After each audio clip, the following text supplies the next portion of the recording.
Welcome back to another episode of PSYCOSMOS. Today we have an actress, an author, a visionary. We have Kelly Marie Kerr from Seek Vision here. So Kelly, thank you for joining us. We really appreciate your time. Pleasure to be here. Of course, of course. If you didn't know, you can follow Kelly on her own YouTube channel. You can just search her name. She comes up pretty quickly. She has a lot of focus on yoga, meditation, the Sacred Secretion. We're going to get into a lot of these topics as well. She also is an actress, so I would love if you could give us just a brief introduction of yourself. I've already kind of ramped it up, but I'd love to hear more from you. So why don't you take it away? Yeah, I mean, I don't really see myself like as an actor anymore. That's definitely where a lot of my roots and childhood and education stemmed from. I've always had a huge love of the arts and of film making and theater and writing, and I think that's what gave me a really good platform to, when I watched films and when I acted in things, I always wanted to know, what is the message here? What are we trying to convey? And it's hard. When I was an actor, obviously I would kind of have to take whatever roles I could get. It made me feel very out of control, because I think there's definitely certain narratives that I didn't want to, kind of perpetuate. So it was really hard. I always felt quite conflicted, but I'm really grateful, for the experience, because obviously it's brought me to where I am now. And I definitely had some fun times. So, Yeah. It's all good. Oh, wonderful. We unfortunately do not have the book with us because we both have a copy and we both lent it out to somebody to read. And so that, hopefully you take that as a compliment, because we gave it to people that we really wanted to get started on this journey. But I am going to flash up the book, in post edits. It's called The Goddesign, and it's a wonderful, wonderful book. How long ago was it that you wrote that book? So it was published in March of 2019. So coming on for 2 years ago since I published it. Wow, that is so insane, because that is when we started PSYCOSMOS too. It is March of 2019. So wow. Yeah. That was when we had our awakening in a group sense to kind of move forward with this project. But anyway, go ahead. I'm sorry I interrupted you. No, that's fine. Yeah, it's gone really fast the last 2 years. So I was obviously writing it for a while before that. It was very much divinely inspired, I didn't actually feel that confident to put myself out there in this way, because it's so different from anything that I'd done before.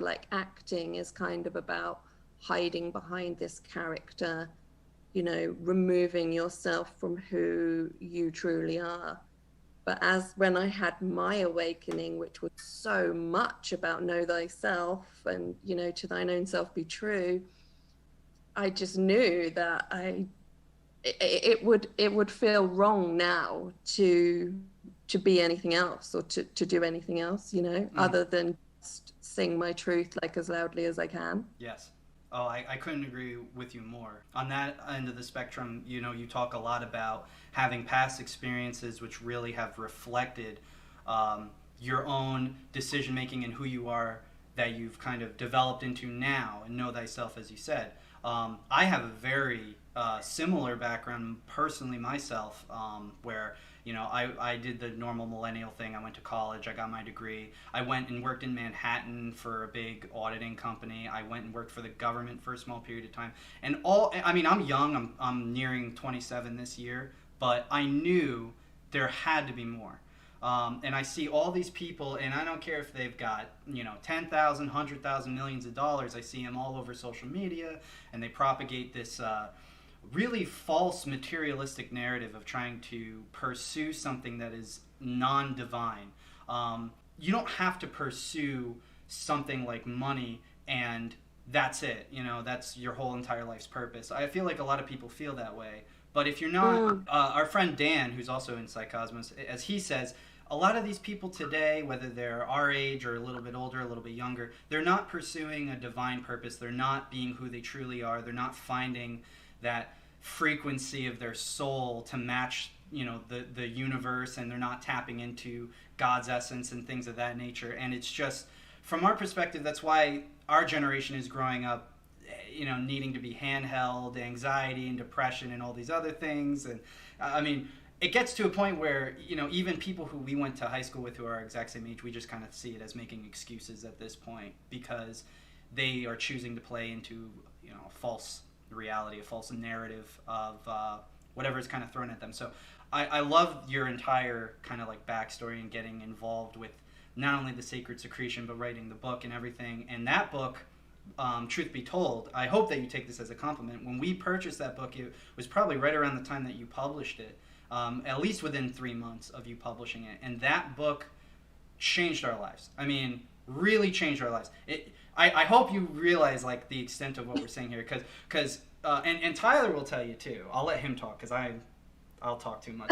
If I don't stop, I'm just going to talk too much. I'm sorry. Go ahead. You should tell her. So after reading your book, it really put me on the path of doing yoga. I do it since I read it. I've done yoga every day, or 5 to 6 times a week. Mm-hmm. I changed my diet a bit. Like I added a lot of spinach, celery, and the bell peppers and cinnamon. Mm-hmm. And I recently started making the water. Recently, we've been making it for years, but recently we've ramped up and making it at like, you know, a gallon once a week. Mm-hmm. And, you know, wow. yeah. Well, we really like it. I mean, you know, it's really rejuvenating, energizing. Yeah, you sure. guys are just so cute. I'm just so in love. Thank you. And I'm so flattered. It's gorgeous. Please. Oh, thank you very much. We love the compliments, but really this is more of a way for us to get to know you and thank you personally too, because you know, well, when you talk about something as detailed as the Sacred Secretion, it is so difficult, especially for younger people, to grasp. You basically have to start from undoing the damage that society has already done, and you can't undo that unless the person themselves chooses to step out of that false reality and start creating, you know, the means in which they can connect with the real reality through Christ and God and your own personal practices in your day-to-day life. And a lot of people today don't want to do that. They don't like to put in the extra effort. They think everything is very basic level. So for us, you know, this is an honor for us because we really wanted to know, like, your story. How did you get started? I guess this is a good segue into a question. How did you get started on the Sacred Secretion process? Tell us a little, maybe if you want to dive into your awakening process and everything else. You know, that inspires us to inspire others too. So we want to know more about your story with that. Well, like as a young child, well, I say young, when I was 11, the first time somebody prayed for me.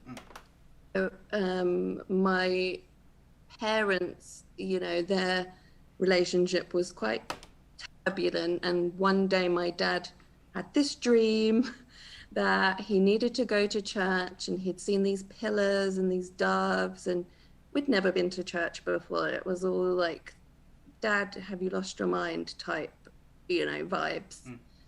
So me and my brother get taken along to church, and you know, I just see these people like dancing up and down, like singing up and down the aisles. And I mean, it was lovely. Like it, as you know, as a kid, I was probably, at that time, I was about probably 8 or 9. And I just remember thinking like, wow, these people are so happy. Like, what is going on here? And then we kept going to the church, and, you know, my parents' lives like actually changed dramatically. It sounds quite cliche, but it really was like, you know, call it a placebo effect, or call it the Holy Spirit, or just call it having faith in something, you know, your personal, of like how you identify with the divine. It doesn't really matter how we label it, but what they experienced at that time was so real to me as a child that, you know, I that's what really made me begin to like love God and want to know God and know this power that was changing their lives and like consequently changing my life. And then one night, like there was this sort of like altar call, and it was like, come down if you want to get prayed for. And I don't know why, but like, because I'd never been that down, like get prayed for before, but I just decided like, you know, go up. And for this guy, I remember it so clearly, like this tall ginger man called Simon Yin. Sorry if you're out there and you could potentially be watching this. The odds of that are very small, but still. He put his hands on me and started to pray in tongues.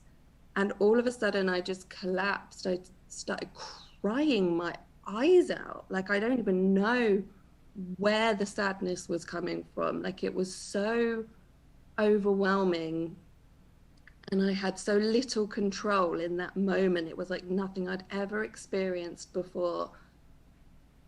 And the next day, I felt really like different. I felt like the world had changed somehow, like a certain amount of fear had lifted off of me, and the way that I saw people was different, and I could almost see through like a level of like the superficiality and actually feel more in tune with the feeling behind things.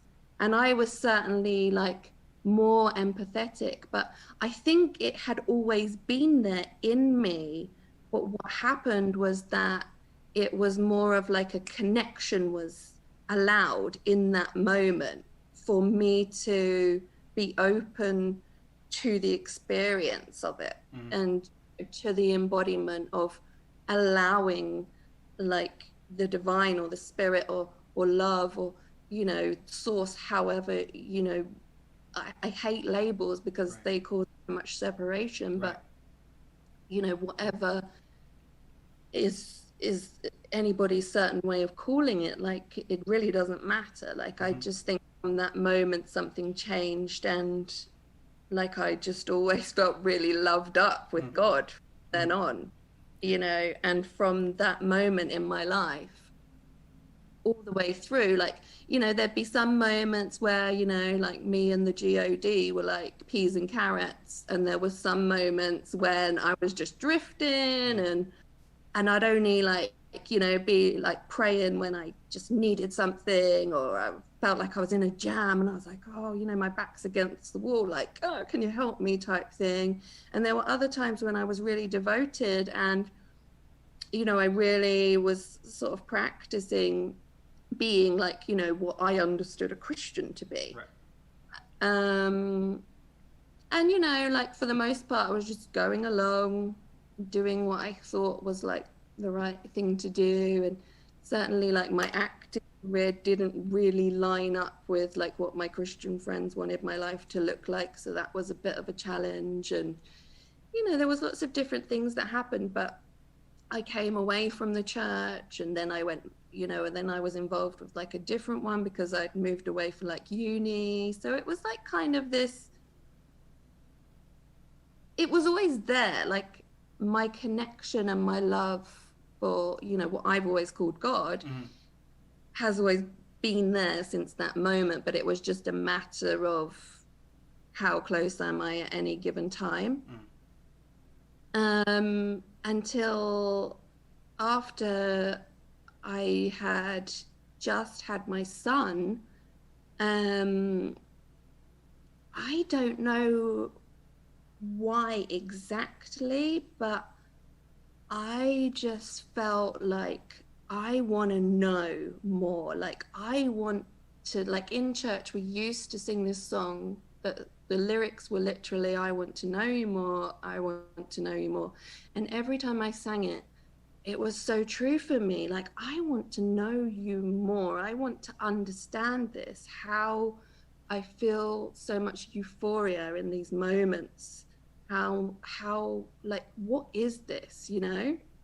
I'd always had like these really like vivid dreams from like a young age, and sometimes they made sense to me and sometimes they didn't, and sometimes I chose to ignore them because they were a little bit too, you know, wild for me to accept. And sometimes I would have premonitions of things and I wouldn't like want to accept it or tell anyone because it was like, oh, but what if I'm wrong? You know, there was this like element of doubt. Somewhere along the line, I just really took everything to the next level.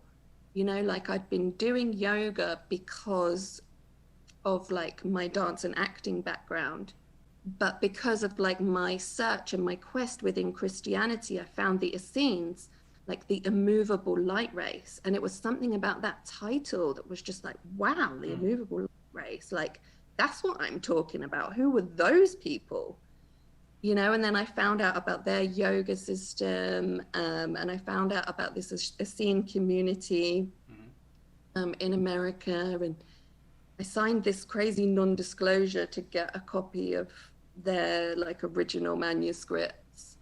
And from that was where I really started to understand their form of yoga and all of the different elements to it, because, you know, commercial yoga is very much just about the poses and the breath. It's doing the asanas for a certain amount of time. Like, it's very physical. It can be quite rigorous.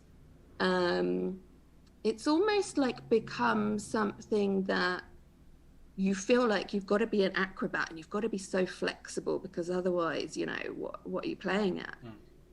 But actually, you know, all of the limbs of yoga together, like, it's so much more than that. When you think about using the voice for chanting and the different vibrations and how they heal the body, and you think about like one of the limbs of yoga is jnana, which is like reading, you know, like scriptures and understanding them and searching, like, so seeking in a way is like a form of yoga.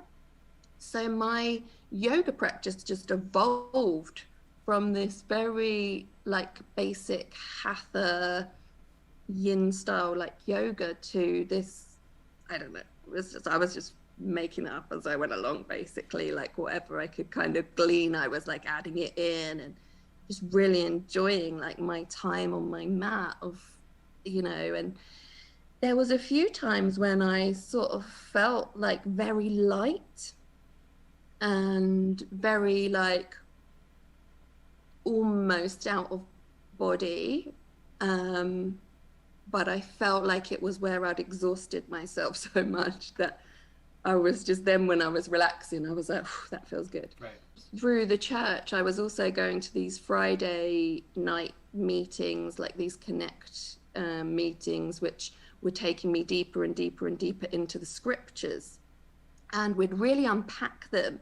And it was weird because as my diet changed and as my yoga evolved, that's when I started to really see more within the scriptures, and my dreams got more frequent and more clear.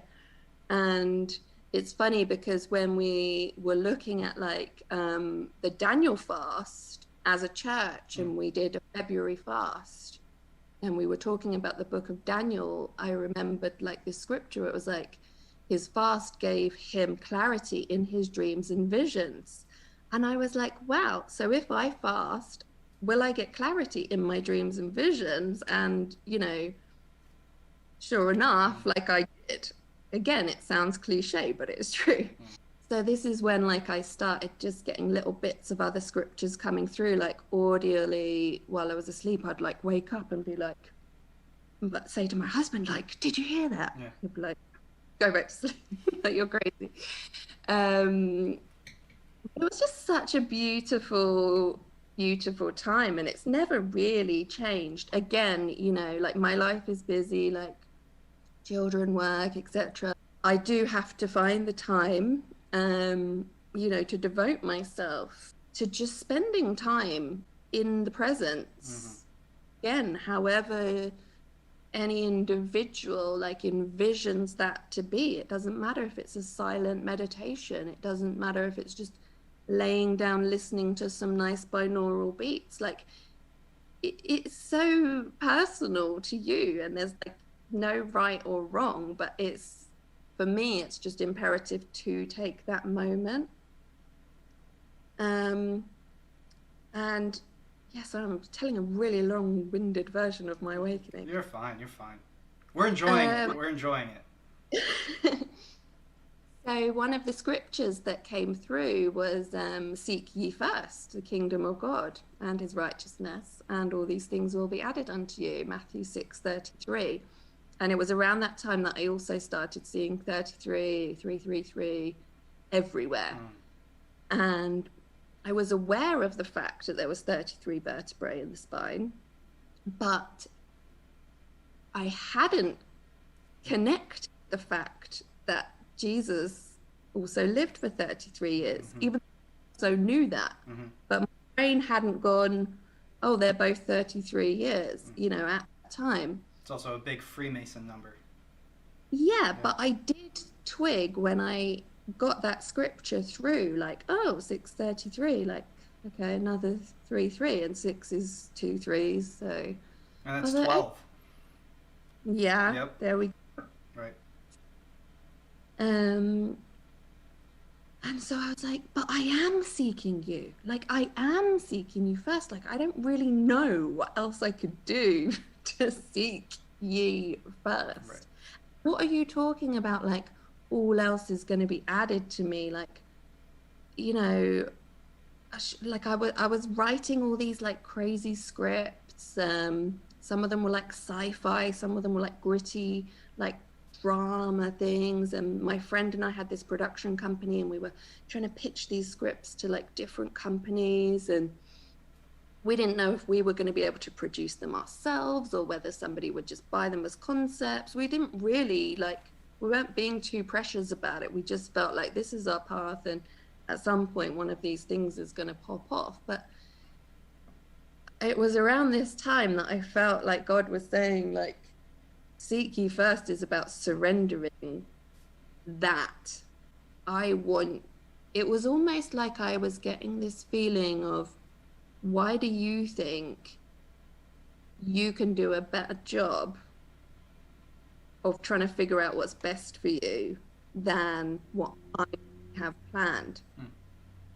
So I was like, okay, I'll just try and take a break and come away from everything and just seek you, and, you know, we'll see what happens.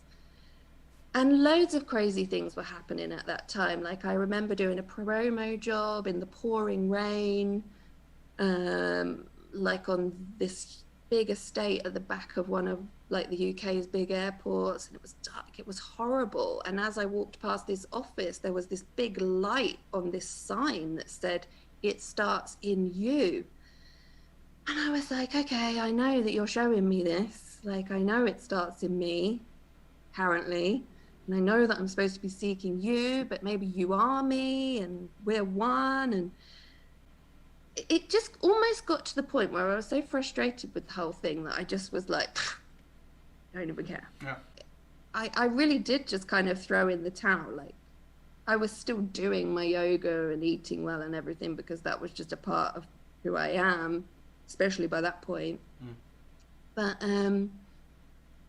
then, like, one night I went to bed and I felt this, like, just chills, like hot.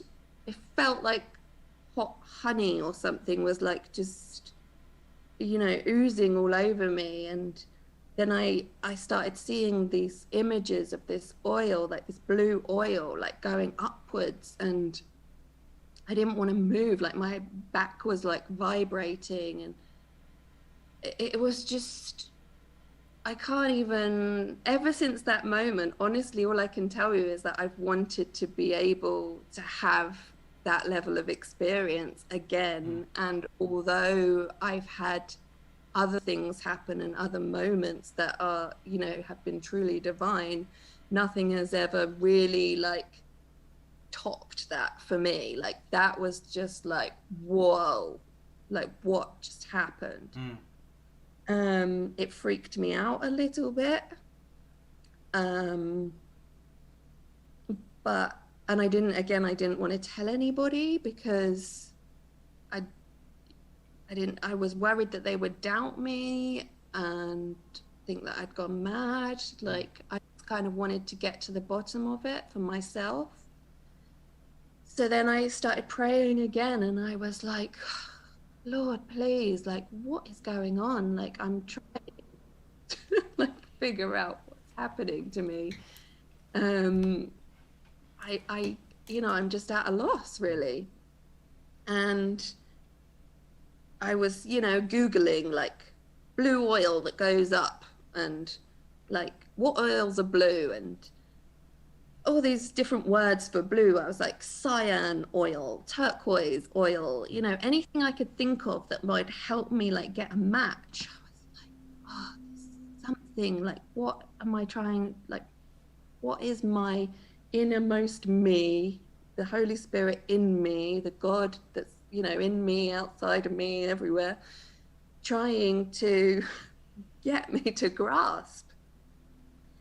And because of the way that my body felt at the time, I also was like Googling a lot of like anatomy and like physiology stuff, and like the different effects of like yoga postures and meridian points. And that led me into like quite a lot of like Chinese like practices, and the way that they focus on moving the chi.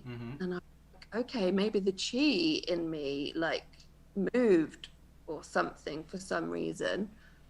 But then I was like, is chi blue? And still couldn't really make like head nor tails of any of it.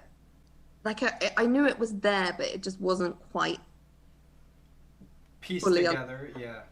Yeah, it wasn't fully pieced together yet. And again, I kind of just gave up. I was like, oh well. And then I was just like, I'm a very like, not so much now since this has happened. Like I've learned very much to go with the flow and not try and be in control and have a schedule for everything. But back in the day, I was like Mrs. Tick Box.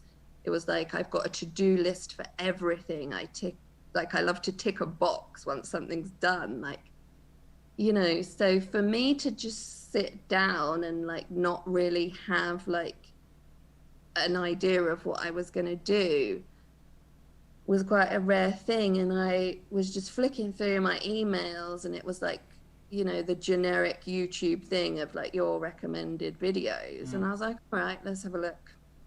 And it was like Jim Carrey shares like the biggest kept secret. And I was like, oh, okay, I love Jim Carrey, let's have a look. John St. Julian. Instantly was like, wow, who's this guy? Because like, just, I don't know, the charisma, the energy, something about him was just instantly different. Yeah. And then you've got Jim Carrey going, oh, and there's 33 this, and yeah, and the energy goes up and blah blah blah. And I was just like, oh, hallelujah. Yeah. Like, this is what happened. Excuse my French. No, you're good. You're good. Yeah. So that was my awakening. And then from that moment on, I just knew, like, this is it. Like, this is what I've got to do. Oh, during like the vision that I'd had like a few weeks prior, it was like this black and white website with Seek Vision, and I'd had like Seek Vision coming through to me like quite a few times, and I'd seen like an empty YouTube channel of Seek Vision, but I was like, I don't know what I'm gonna tell people about seeking vision. Like, it's crazy. But then after all that, here we are, and you're an established author, and you're changing lives. I mean, that's powerful. That's a really good story too. I really enjoyed listening to your journey. That's kind of what we're all about. We enjoy speaking with people because about their awakenings and about how they come to their relationship with, as you said, there's no labels for it. God, the universe, however you want to characterize it in your mind. But that's awesome. That really is awesome. And I had a similar situation where we were doing massive amounts of research around the time you published your book, and we were looking at a whole slew of different things. We were looking at the some of the Essenes stuff, as you had mentioned. We were looking into that. We were trying to not connect all of the religions, but we were trying to make sense, because we had, for the last decade, we had actually been pretty invested and interested in spirituality. And we grew up in the millennial generation, so a lot of that when we were put through school was like, don't hate people, don't be racist, don't be sexist, etc., which is all great. Wonderful teachings, but the thing that kind of separated us was we saw all these different mythologies, all these different spiritualities, all these different cultures, all these different people. As I had mentioned, I was working in New York City at one point. I had worked in the government, so I had met all these different people from all over the world. I was speaking Japanese with people from Japan when I was in college, because I took a few years of that. I had met some people from the UK. I had met people from India, Nepal. I had met people from China. I had met people from Africa, North and South. I've met people from Egypt and Saudi Arabia. I went to a college in America which had a very, very diverse program. So I met all these people, and all of them had the same overall life lessons, but they all had different catalysts and different explanations for those life lessons. For me, when I was younger, I was looking at all these different cultures and I was thinking to myself, there's got to be something bigger to this. You had mentioned that when you were younger, you had gone to church around the age of 10 and you had this experience. When I grew up, and I know my grandmother's going to be watching this, so shout out to my grandma, but actually my grandmother, there she is, my grandmother's actually the one I lent your book to, so she's like, oh, I'm so excited, I'm going to watch it. She supports me, so, But my grandmother, when she had grown up in America, she grew up in a small town in the Northeast. When she went to school, I mean, this is back in the 40s, 50s, 60s, she went to a Catholic school where they taught her in her own words, a bunch of really weird things. Like, one of the biggest things she always told me, ever since I was a kid, was, when I was your age, they were telling me when I was a young girl, if I held hands with a boy, I was going to get pregnant. Right. So that from a very young age, my grandmother made the whole family go to church every Sunday. And most of the people were adamantly opposed or silently opposed, but we just went along anyway. And I was a young kid sitting in the pews listening to the preachers, and I liked the church we went to as a kid. But one of the things I just kept asking myself was, well, I'm living in this age of science and technology as a young kid, and I'm also going to church, and I'm trying to bridge the gap because, in the early 2000s, the big craze, even when I was younger, was atheism. So, not that I was an atheist, because I wasn't, but I was thinking to myself, there has got to be some kind of correlation where the scriptures in this book have to have some, like, there's got to be something more to just going to church and singing songs every Sunday. There's got to be, like, this is a big book full of verses and scriptures written by all these people, and you're telling me that I can just go and eat of the communion and give some money and listen to a story every week and I'm just going to get it? Like, I was 10 and I was thinking this to myself. There's got to be something more to this. So I had a battle of not really atheism. It was more of like an agnostic search for what is, and this is how I've matured over the years. What is the true religion? Of course, that's like, for me, sitting back now, I'm like, that's kind of that's a silly thing to think. But when I looked at everything over the years, we had studied Greco-Roman culture, Chinese culture, basically all Asian and East Asian cultures, including Indian and Vedic cultures. And we were looking at the Essenes and the Hermetists and the Gnostics, and we were just reading all these different things. And then it finally clicked when we started doing our own research, and we started reading the texts ourselves, and we started piecing it together, and we started looking at what other people were saying, including Santos Bonacci, where we were watching his stuff, and then we found your channel very shortly after Santos Bonacci because we were watching his stuff, and he was going through all these things in one video, and he was talking about all this stuff, and we were like, yeah, that's what we were wondering. What is that? What is that? What is the ecliptic? Why is the zodiac important? Or, what is the significance of the numbers? What is the deeper meaning? And then he goes, and it's all about basically your connection to God and the Sacred Secretion, and he started talking about that. And I remember I was watching it with Dan, and we were just watching, and we were just like, what is this guy talking about? It's very similar to what you're saying. It's like you grab a hold, just a little bit of this information, and you're like, how do I explain this to people? There's so much damage, and we're young, but it has taken us years. This isn't like, oh, we just watched a video and then we got it one time. It was like you had said, as your journey had said, it was a multiple years of pursuing or seeking vision, one might say, of just so many years of just pursuing and seeking. And finally, the thing that really set it into stone was when we actually bought your book. So we buy your book, and it was a very great, not only introduction, but it also gets in depth with it from start to finish, and in your entire book. And I'm definitely recommending everybody go buy that book right now. It's on Amazon. Go buy it. I'm not getting paid. Just go do it. Go buy it. It'll change your life. It's a really great book. Seriously.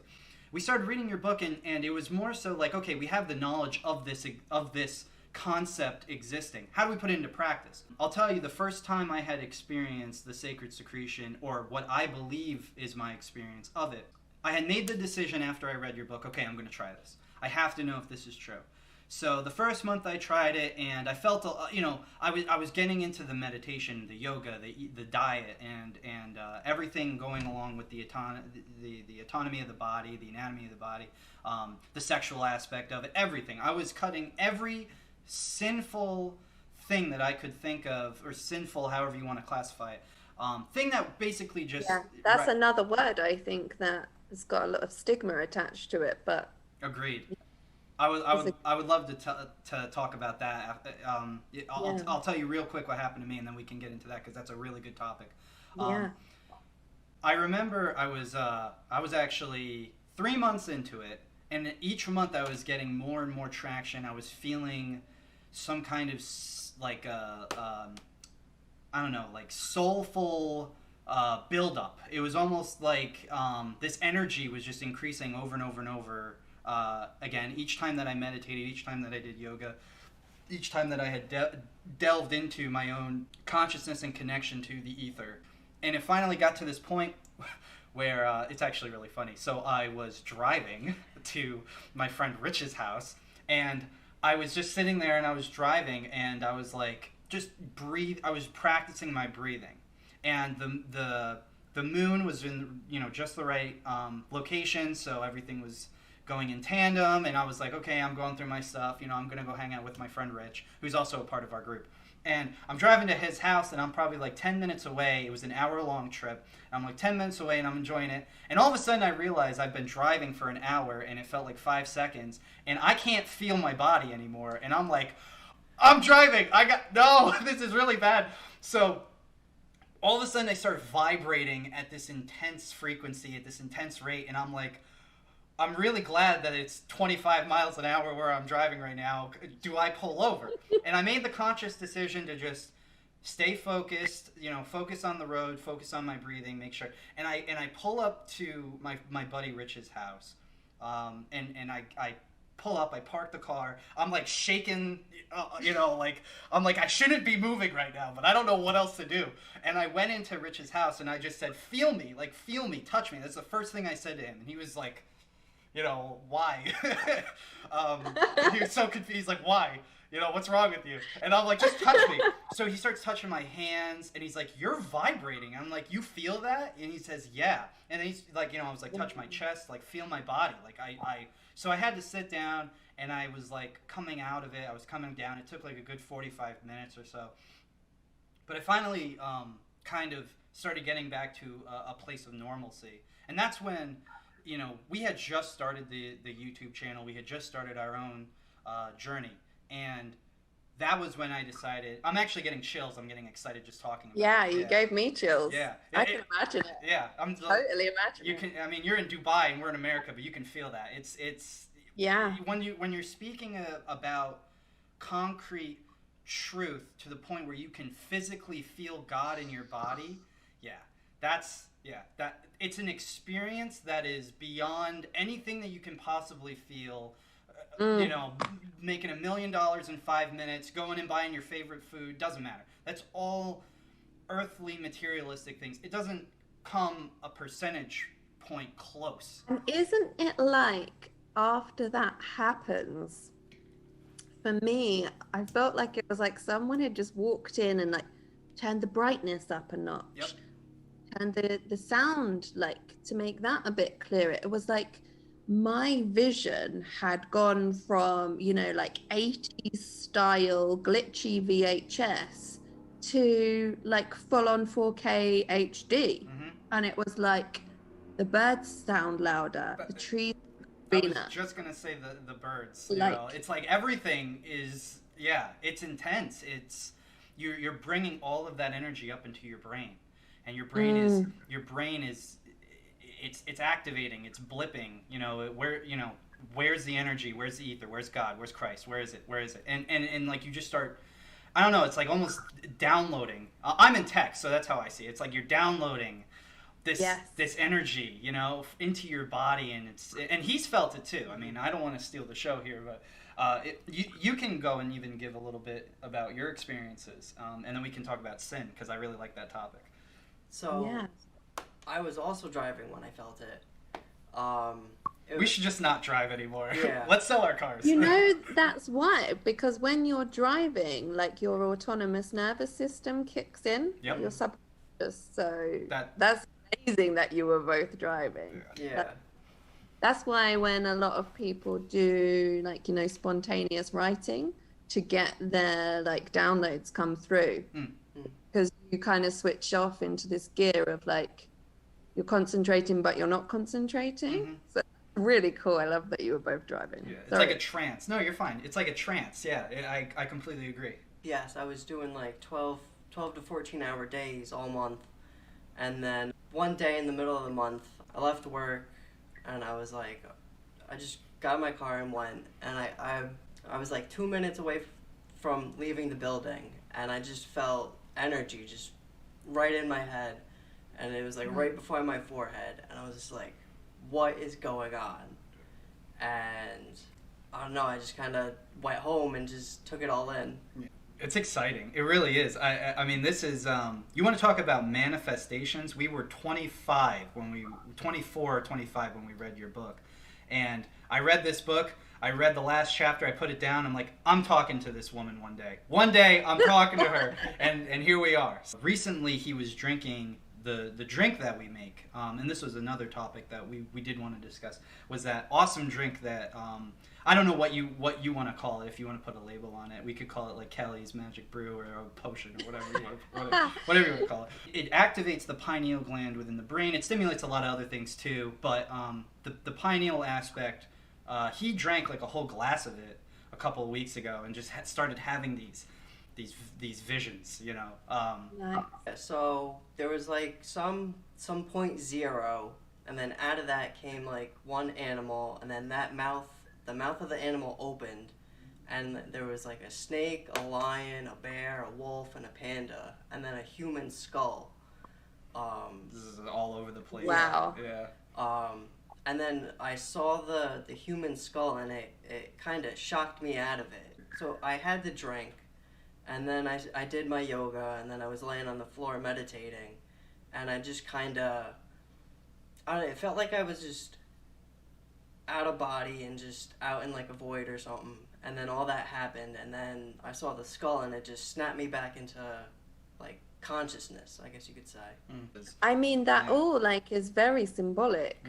The zero, like, you know, the neutral point of energy, it really is, you know, God, like that 0 point energy. Again, it goes by many names, but, you know, that is kind of the point of where nothing becomes something. So, you know, the fact that you have all of these incredible animals, which, you know, animals are so spiritual. They're so like in their autonomous state. They're very in tune, like instinctively. Like, you know, we're more highly evolved than that as light beings. You know, we have this opportunity to not only transmute like that carnal instinct, but to also like use the parts of it that are beneficial to us.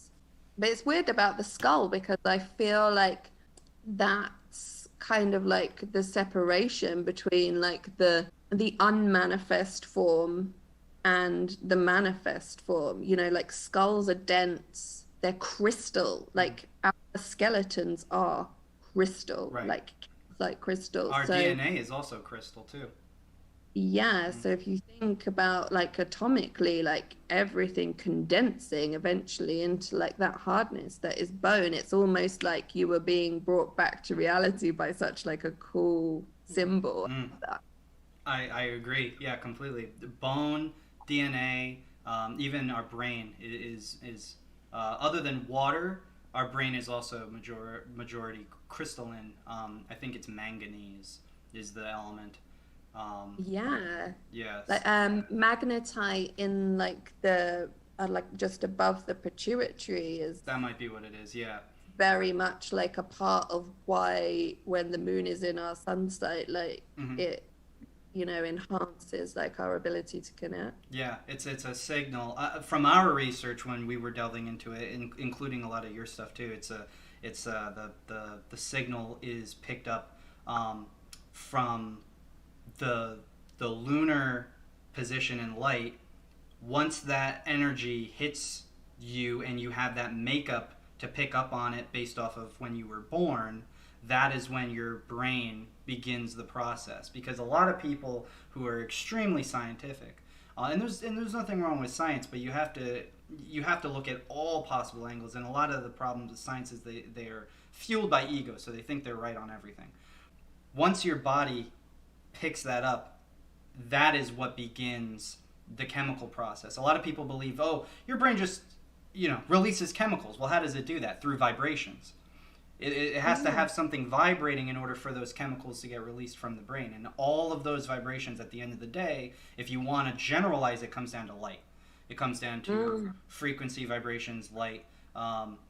Once your little radio tower brain picks up that signal, that's when that process begins. And it's just Exactly. And a lot of people, they don't want to understand the power of light. And I think that kind of shows, now that we can talk about sin, if you want to talk about sin, that kind of shows the missing the mark of what a lot of modern society does, because they don't want to look at the human body as a body of light. Even though, how can I do this? How can I lift my hand? It's because my brain, according to science, my brain is sending a signal, an electric signal, a light-based signal to this part of my nerves, and is telling me to do this. I can't do this if there's no light. I can't do this. If there's, you know what I mean. If there's no electricity, if there's no energy, and we're all generating energy, I can't do anything. I would just be, essentially a vegetable.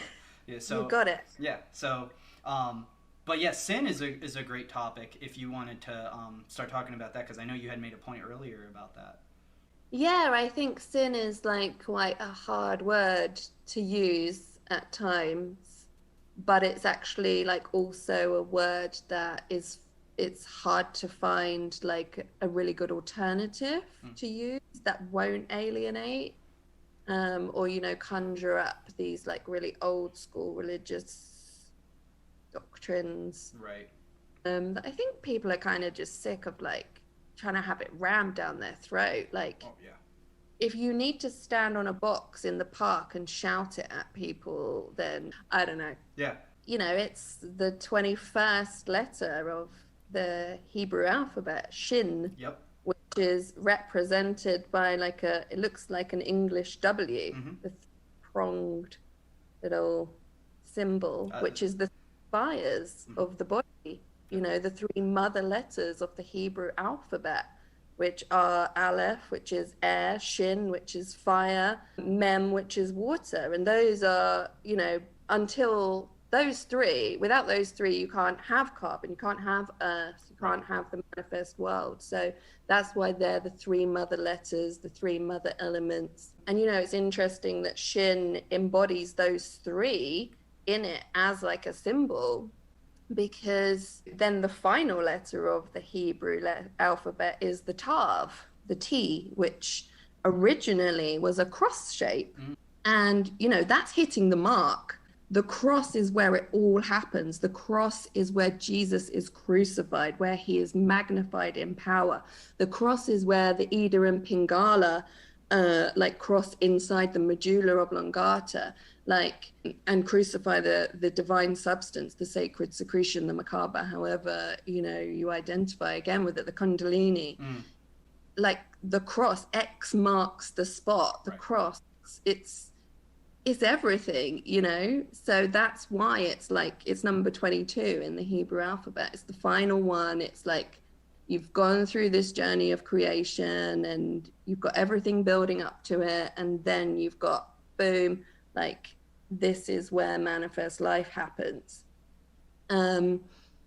So for me, like, shin and sin, like, they're so synonymous because that's clearly where the word sin has come from, like the falling short of the mark. And Santos, like, you know, talks about sin being, you know, the falling short as well. And I think that alphabet example is like a really good way of being able to understand it's us falling short in our own eyes. You know, we have this like innate sense within us before Mosaic law, before the Torah, before anything was like written, like we have like a moral compass built into our DNA as human beings. You know, to think of sin as being like these 7 deadly things that we must never do is true in a sense, and it's a good way to like put a construct on it so that you can understand it. But it's also very dated because, you know, nowadays, especially you guys, like, you know, who are so young, like it's so fluid. Like you are probably more fluid than I am. Like I know I'm more fluid than my parents were.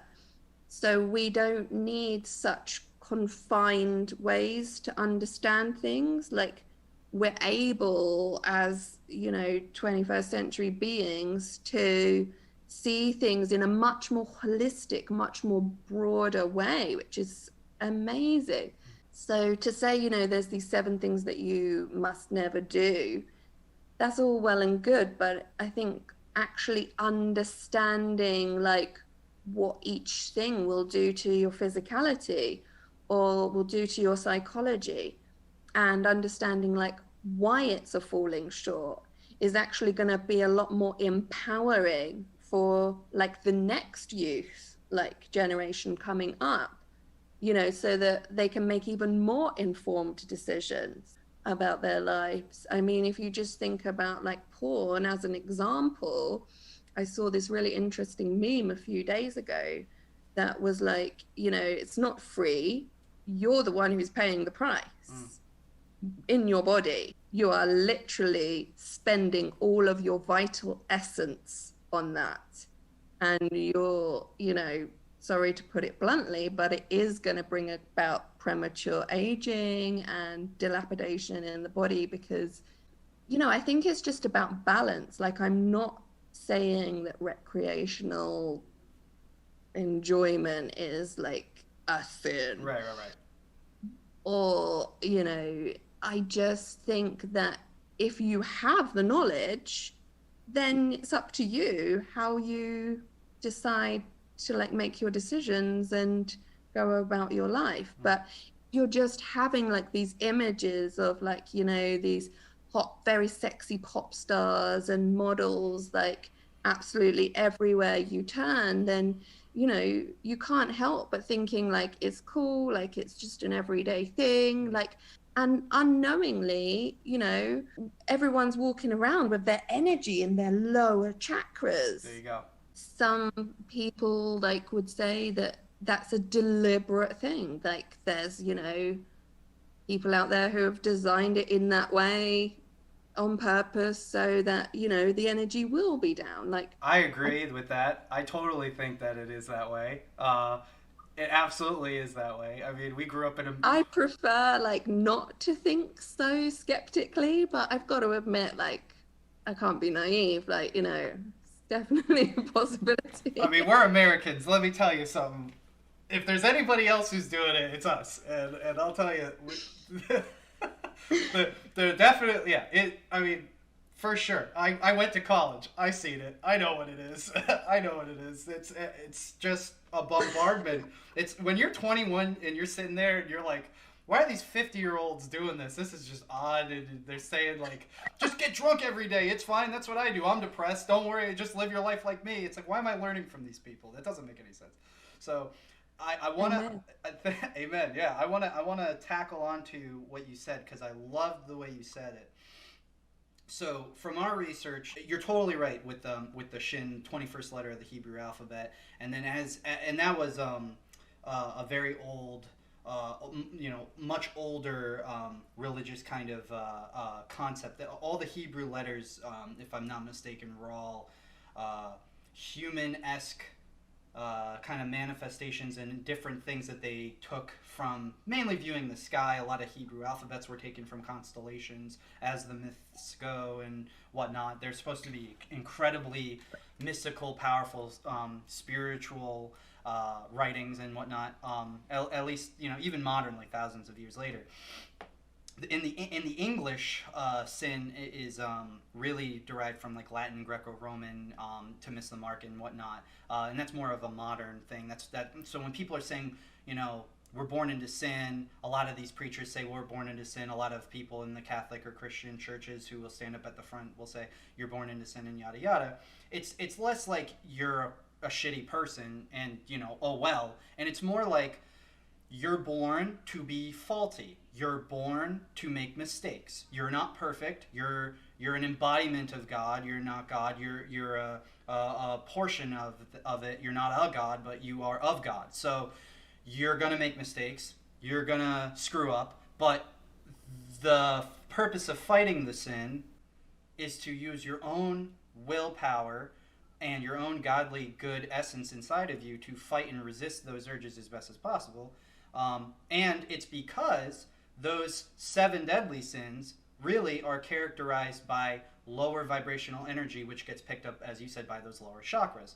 Then those chakras, as you're going through life, if you're not going through the process of raising that energy, it coils and it sits and it festers and it manifests and it bubbles. And you get things like sex addicts, drug addicts, alcoholics, people who are extremely violent. Awful things that you get in society because not that people are shitty and they're just that way. It's that they're consciously choosing to go against the internal divine godly essence that they have, and they're choosing to be sucked into this physical realm. They're choosing to miss the mark in all of the things in life by choosing to go and pursue these negative things. And my personal belief, I when I was younger, I read the Divine Comedy by Dante Alighieri, and I really love. Yeah, it is a classic, and I love that book. It's one that really helped me when I was like 18, 19, 20, going through that kind of agnostic cycle in my life. And it got to a point through doing all this research where my personal belief, and this is just my personal belief because of course people can chalk it up to whatever. I personally believe that if you go through life and you don't raise that energy, you don't try to become the best person you can be, not for selfish reasons, but because it's what's best for yourself and everyone around you and God and the universe. If you don't go about being your best self, raising your energy, staying positive, staying highly motivated, and of course I'm chalking it up to basics, but if you don't do that, when you pass and you die, what's going to happen to your soul? You've lived average life cycle 60, 70, 80, 90 years, and you've conditioned your soul within this catalyst as a human body to lower the vibrational frequency of your soul. So what's going to happen, as Bonacci says, and you say too, heaven is heaved up, heaven is you project through your body, or you lift off through your pineal gland, which they believe is the door to the heavens and the ether. So when you set your soul at the base of your spine, when you sit that energy at the base of your spine, I should say, if you die and you're this negative, angry, bitter person, well, maybe the divine energy doesn't want that to come back. Maybe the divine energy thinks you need another go around and you need to try again. So I don't know if it's like reincarnation. I'm not going to put any labels on it, like you said, but I personally believe that, you know, if you go through life and you beat down your own soul, you kind of get what you put into it. Definitely. Yeah, you're so right. But I think the sad thing is that a lot of people are unconscious to the fact that they even have a choice. Or a soul, for that matter. Or a soul. Yeah. Yeah.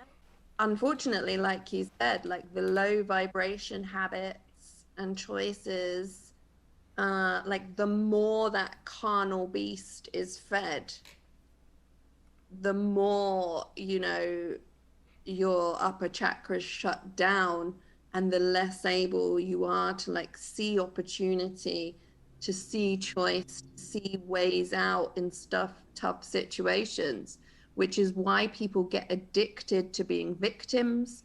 They get addicted to being angry. They get addicted to arguing and provoking arguments, because it's a way that they feel alive. Mm-hmm. But it's a subconscious effort. Like, they would never admit that that's what they're doing, but it's only once you really understand like how like the carnal mind wants to take control, you know, and wants to dull down like the finer senses, that you can really like appreciate how asleep some people are.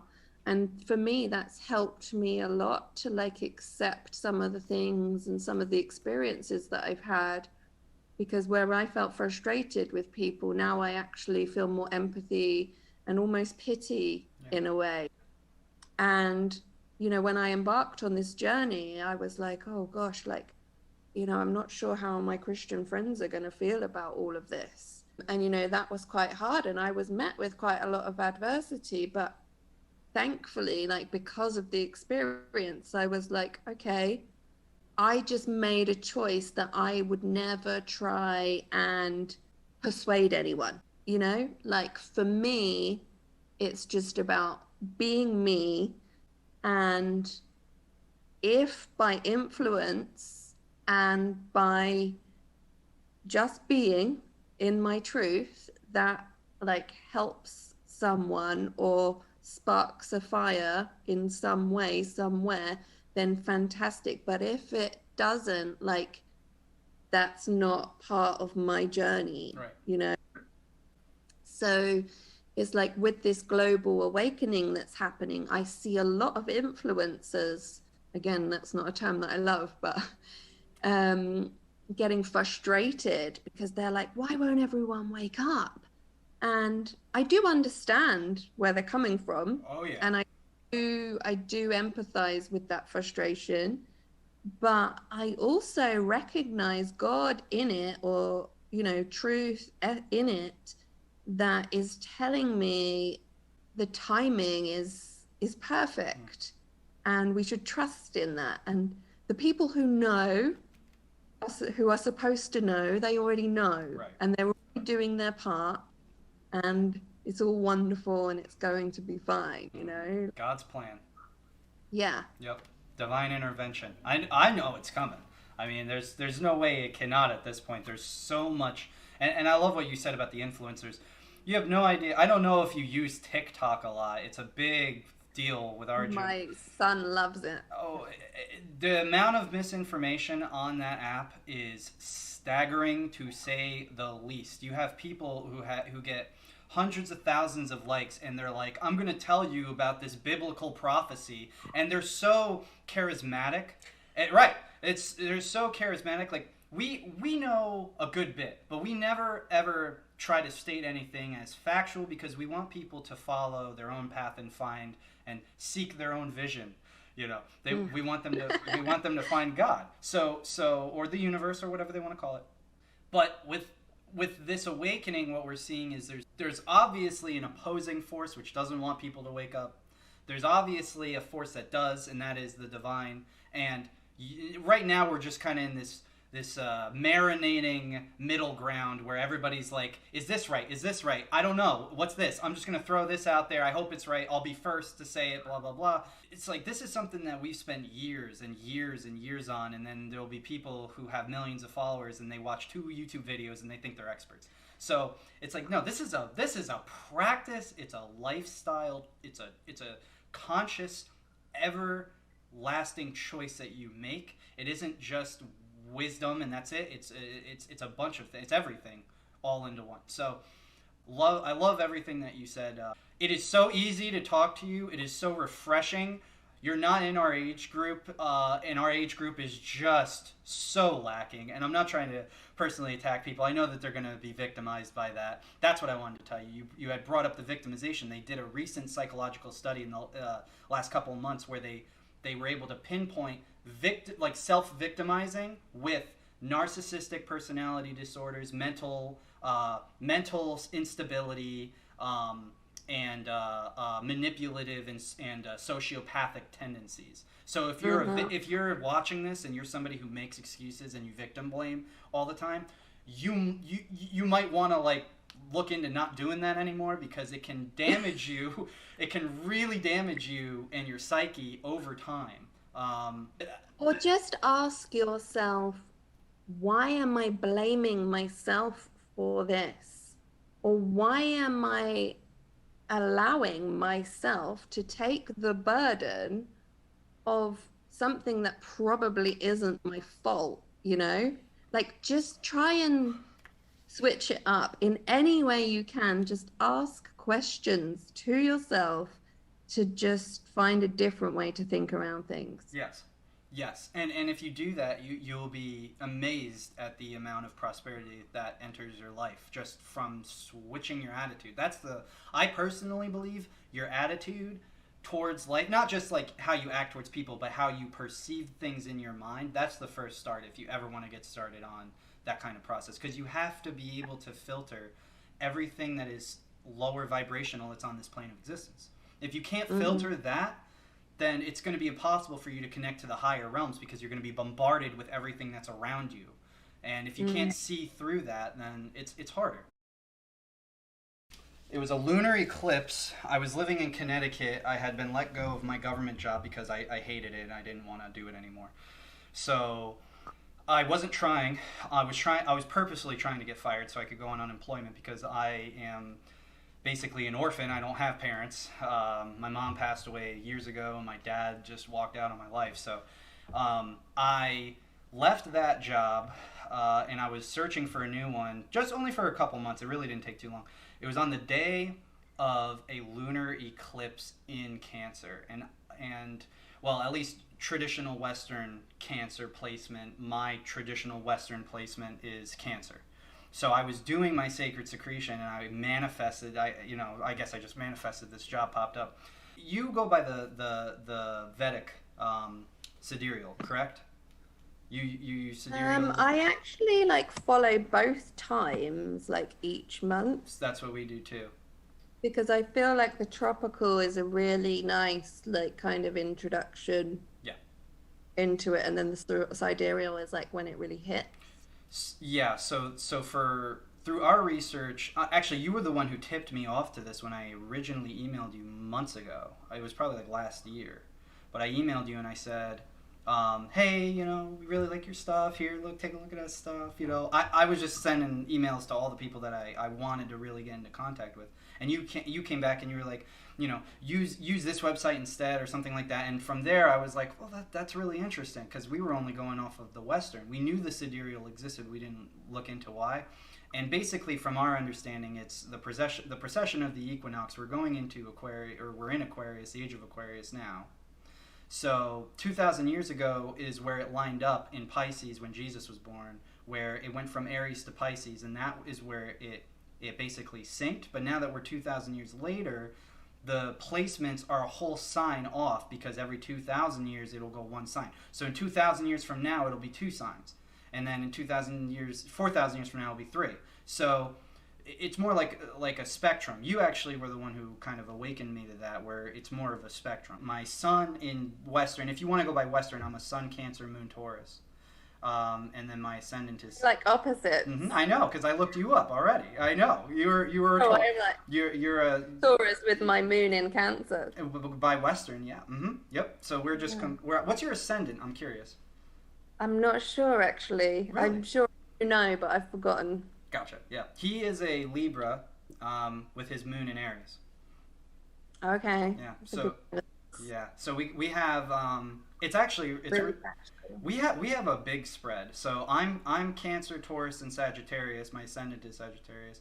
He is Libra, Aries, and Gemini. I have a memory for this. It's a Cancerian thing, I guess. Rich is a Sun Pisces, Moon Gemini, Ascendant Leo, and Dan is a Sun Scorpio, Moon Aries, Ascendant Aries. So Wow. it's a big spread, and all four of us have had this very similar awakening all around the same time. My awakening really started when I was in college. I was never the party type of guy, and one day this guy I knew who dealt drugs was like, "Hey man, I really need money. Have you heard of DMT?" And I was like, "No." And I don't condone drugs. It's not my thing or anything like that. But he's like, "Here, I'm just gonna give this to you. Just take it. Don't worry about it. I need the money. Can you just give me like $20?"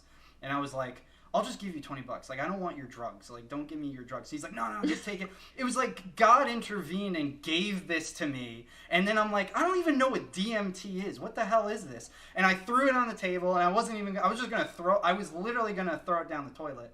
And then I Google searched it, and it's like the God particle. I was like, what? So from there, it's like produced in the pineal gland. Extreme visions, most powerful psychedelic on the planet. And I'm like, I barely have tried marijuana. What do you mean the most powerful psychedelic on the planet? I can't do this. Like, I'm gonna lose my mind. So I did it anyway, because I was a college kid. That's what you do when you're a kid. That's what I did. I was a 20-year-old orphan taking DMT. Never had tried anything like it.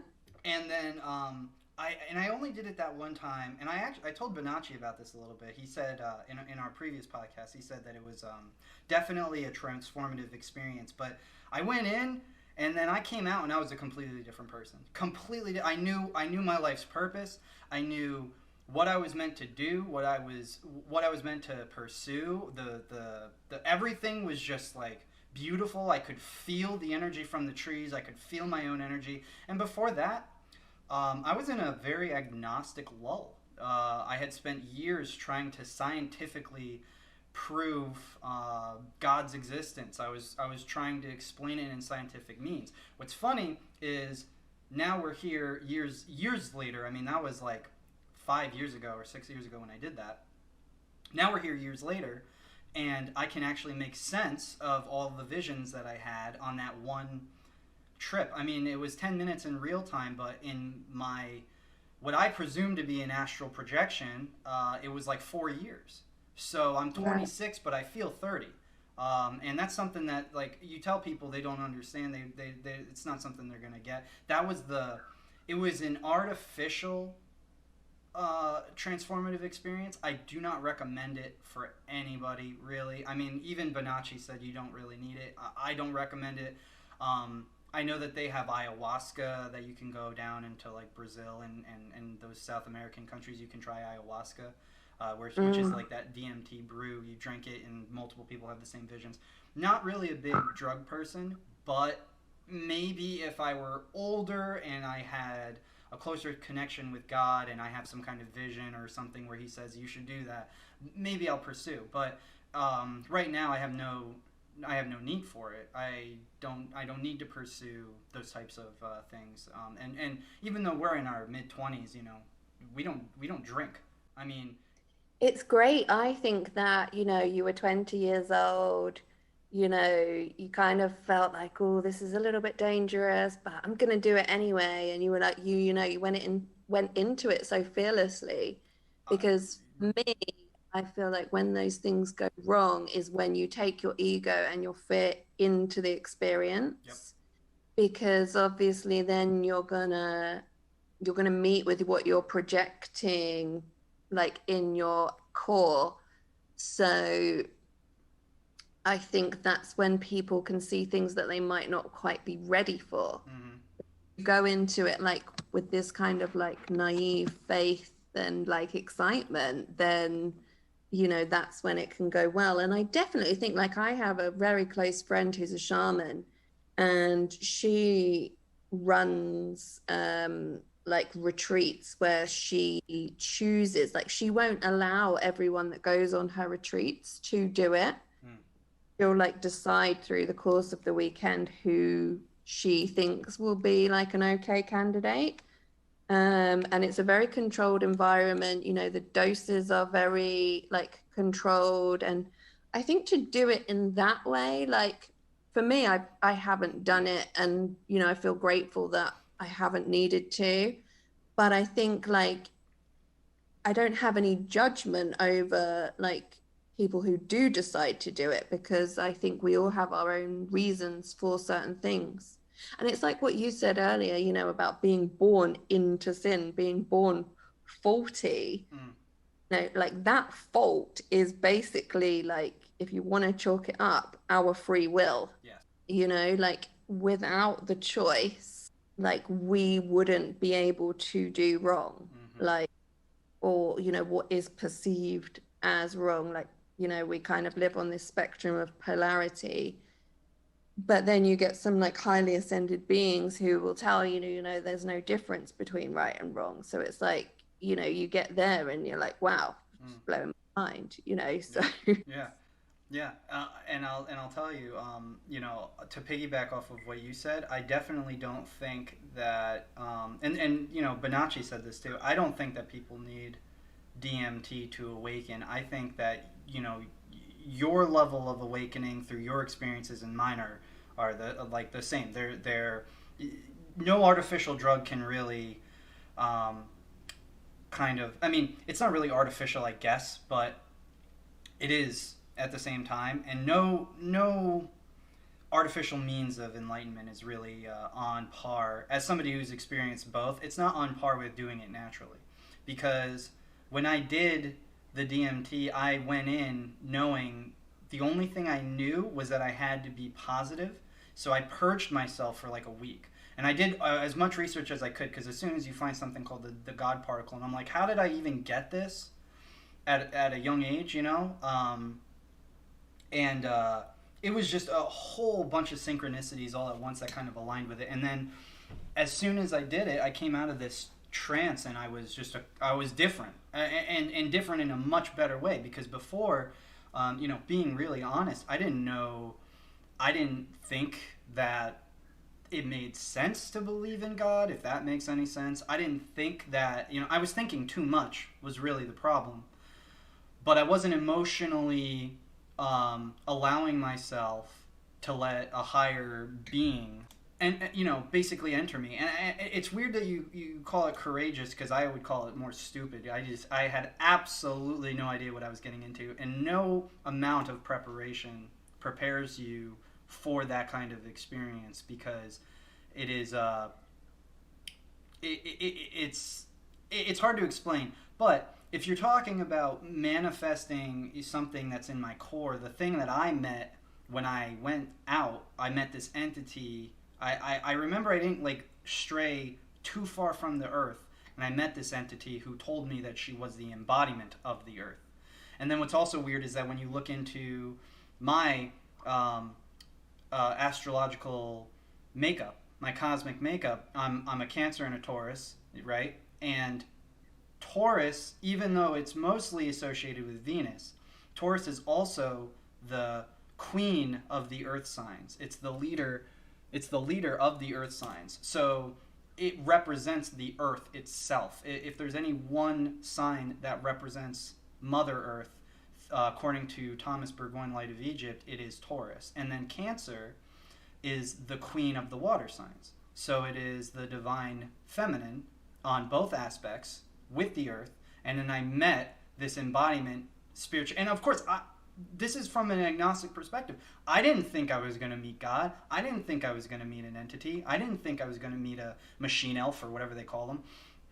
I was just going along for the ride, because that's kind of how I lived my life up to that point. Not in a really negative way, but in kind of like the, well, what's it matter? There's just, it's just me. It's, whatever. And then I had that experience, and I came out, and it was mind blowing, because basically what she had explained to me in a nutshell was, we are all here for a purpose. We all have energy. Our energy affects others, and the way that the cells in your body affect your body is the same way that all of us affect the planet, which is like our home body. And then it just kind of like, the Earth has energy. The Earth has an electromagnetosphere, which is the exact same torus field that each one of our bodies inhabits. So if we're all fighting and we're all killing each other, then the planet doesn't do very well, basically. And maybe that has something to do with souls. Maybe that, I can't explain everything yet, but I'm young. It sounds like as well in your DMT experience, like Letitia, my shaman, explains with a lot of her clients, is that some people, when they take a DMT journey, what happens is fractals of their soul, like pieces that have been torn away or got lost at some point, in a way, actually get returned to them. Very much like a restoration. And I remember when she told me that, like, the word restoration went over and over in my head for like days. And I was thinking, like, I took it apart and I was like, restoration. And I was like, that's resh. That's Hebrew letter for the head. That's the torus field. Shun, that's again the mark, and the ion, the charged particles. So restoration is very much this like completing of the torus field throughout the body. Everything that's been torn away, or like has left us, or we've allowed, like we've pushed away for whatever reason, whether it's self-preservation or the ego, like in that moment of actual total restoration, everything becomes one again, and we're like restored to our wholeness. So yeah, I feel like that's what happened. You were restored to your real you. I can confirm that's how it felt, for sure, because when I came out of it, all the feelings of unbridled misunderstanding and anger and contentment and rage. I mean, I was never a very angry person. I don't consider myself an angry person.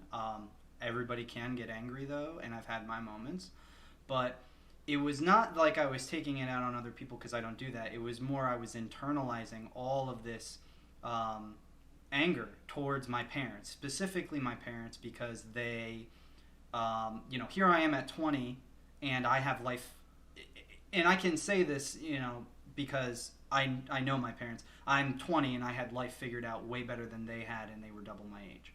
I mean, my father now, I won't go into too many details, but he is like on the complete other side of the country, and we do not talk. He walked out on me and my little sister, and my mother passed away from drug addiction. So, I mean, you're talking about a completely different perspective. I was like, I'm not going to be that. I don't want to be anything like my parents.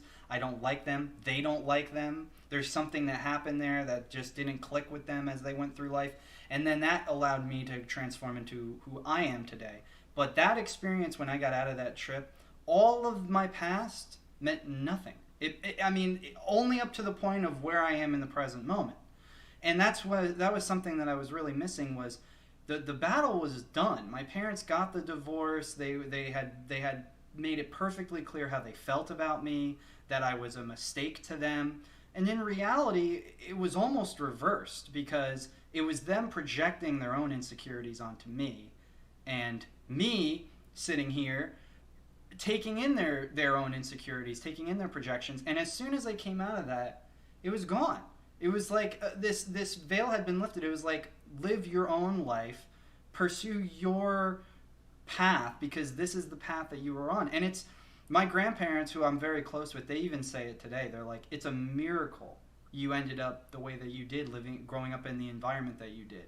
And the only thing that I can chalk up to it is God's plan. That's the only thing that really makes sense to me, and that's why I'm here. clearly been here many times before. You know, it's very clear to me that, you know, you're an old soul. Like, it's no way near your first time.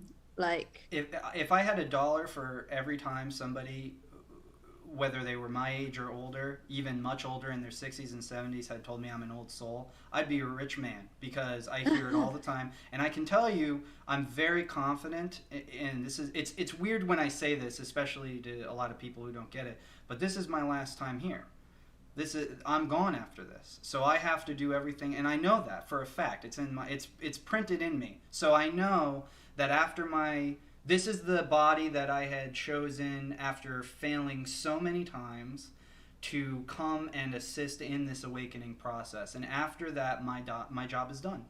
That's at the core of my soul. I'm not going to be here after yeah, Matt because goes.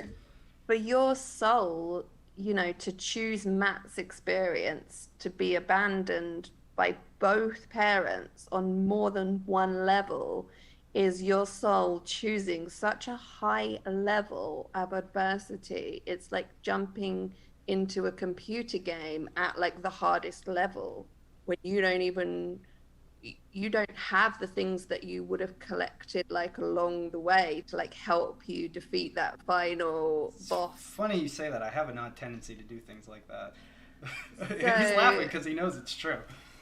It's like, even though it's hard, like what you've experienced, like, you know, it's helped you level up, like, you know, to where, you know, we're sitting here having this conversation, and it's just the most beautiful thing. So, well, I appreciate that. I think it's also like, I'm thankful to be in your presence and to know that, you know, that like, even though it was hard for you, like, it's also your biggest blessing. That shocked my heart. That really makes me happy. Thank you. That I'm so honored to hear that. You're like a hero to me. So for somebody to say that to me, oh my goodness. That's incredible. I mean, I'm only trying to share my own experiences to give other people perspective, but that means a lot to me. Thank you very much. I'm like, you're welcome. So welcome. It's so weird how everything's been aligning. I mean, I get to meet you, I get to meet Santos, I get to meet all these wonderful people who've given back to me too in a lot of ways. So I mean, just the fact that we can have this conversation means a lot, because if any one thing I said has helped anybody watching or helped you, Kelly, then that's, like, you know, like you said, writing your book, that's the goal. It's not about the physical or the materialistic return. It's not about the praise. It's about leaving more positivity than there was before, leaving more good in the world than before, you know, I was here, you were here, or anything. And it's just so weird seeing these butterfly effect events. You know, your book inspired us, and then we got excited and we said, we got to do something. We got to make a change. We got to make a difference. And then now we're here and I'm talking to you. It's just, I keep fangirling over this, but it's just really, it's a wonderful experience. And we've had an amazing time talking to you. I mean, we're getting close to 2 hours here. It's more. Are we really? Yeah. Oh my god. It's more than I was expecting. But no idea. It was like 5 minutes. Yeah. For us, it's. But it's all about making the earth like as good as we can. Mm-hmm. That's 100% it for me. Like, my son inspires me so much, because I'm like, I want this to be the best place that it could possibly be for you, so that you can just like experience like such peace and such love in everyone and everything as a reflection of each other. And I truly believe that that is a possibility for our collective consciousness that we're, you know, living in, that we can have unity on earth. 100% agree. I think we are this is my opinion, I think we are living through the times of revelations right now. I think that we're either in it or we're approaching it. I think that the return of Christ might not be exactly what everybody perceives, and it's not. I mean, let's be honest. there's probably no one person who's right about absolutely everything. It's the collective. It's how we come together and how we listen to each other and how we help each other and motivate each other in order to find and, you know, seek vision, seek that truth. I keep dropping that. It's a little joke. But it's how we pursue it and how we are able to at the end of the day, make sure that the people like us, like you, like your son, all of us can come together and live in harmony and peace. And there probably is going to be a hell of a lot of adversity and danger and fighting that is going to come before that peace. It's how we're able to combat that in the most loving and positive way, get through that stage, and then find the peace. That is what we do here, because we do not have all the answers at Team PSYCOSMOS. We are only trying to give as much as we can that we know of to everyone to get them to be the person that the universe and God wanted them to become. And you can't do that by, you know, having somebody tell you directly what it is. You can only have people like us and Kelly guide you in your own experience. And Kelly wrote a wonderful book that's a great guide, by the way, Goddesign by Kelly. You go check it out. I'm plugging in again. But we can only give the framework to get onto that path and you know, walk with Jesus, if you want to put it that way, to get it onto that path of enlightenment. And that's what we're really all about. And that's why I reached out to you, because I knew that you were doing the exact same thing. You were doing it before us, but you know, you were doing the exact same thing. And you can feel that when you watch your videos. You can feel that, you can hear it. And it's Thank just you. Yeah, of course.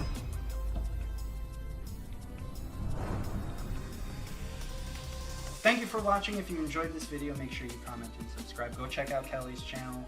We're going to link that down below and everything else. Thank you once again, Kelly. We really appreciate the time that you gave us. It really means a lot to us.